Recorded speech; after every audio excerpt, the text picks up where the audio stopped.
Hey everybody, just got done throwing some algae wafers here in the native tank, and I wanted to start by focusing on that small fish right there.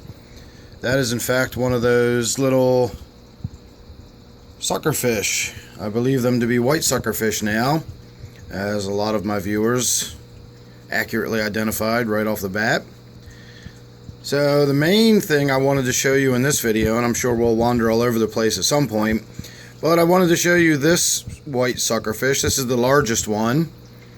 And if you'll remember, when I first put them in the tank, I talked about how I always have trouble keeping these alive. I wasn't really sure what was going on.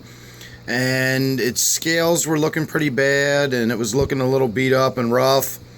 But I've gotten that sunfish out of the tank now. And I try to keep the hot light fixture turned off to keep the tank temperature just a little bit lower, a few degrees lower anyway. Every little bit helps, I think. I think that's one of the issues this fish was having, was that the water was too warm for it. But I also think that sunfish was being aggressive towards it. It really seems like it's making a recovery. Its scales look good, its markings look good and even. It's not all blotchy and weird looking. And when I threw some algae wafers in there, one of the first things I noticed was it swam right over to one and started nibbling it up. And when I say algae wafers, I break them up and crumble them up so they're not whole wafers going into the tank, but little pieces of it, so everybody can sort of, get their own little piece and go to their own little shelter. So all in all, the tank is looking really good now that I've gotten rid of that sunfish. We've got a crayfish out here crawling around on the rocks.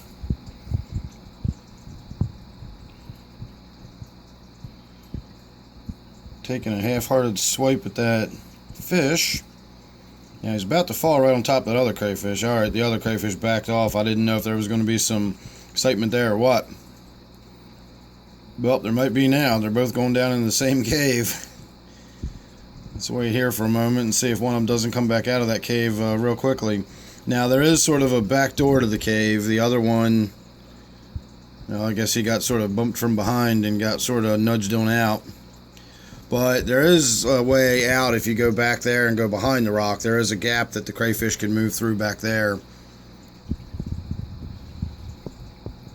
So it's honestly usually before feeding time when there's a lot of activity in the tank.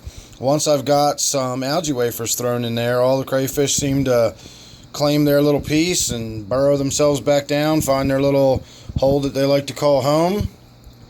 And they hunker down and I guess make their dinner, Not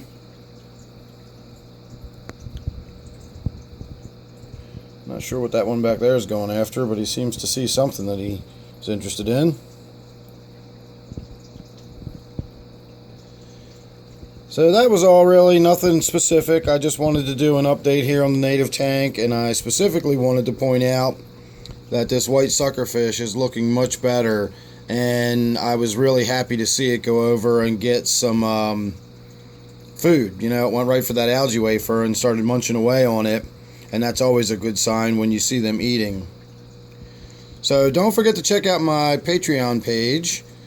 Not only is it stuff over there for members only, but I post a lot of public stuff over there too. Short videos, pictures, GIFs, all sorts of stuff, the same kind of stuff I would post on my Google Plus page. So if you want to just follow me over on Patreon, you'll still get to see a lot of stuff over there. And then of course, if you want to subscribe, you'll get exclusive access to some videos that are for patrons only, and then you'll get the early access to all of my YouTube videos. They go over there for a couple days before they go out publicly. So make sure you're subscribed here to my YouTube channel as well. Don't forget, this one is my native tank. Thanks again for watching, and I'll see you real soon in the next one.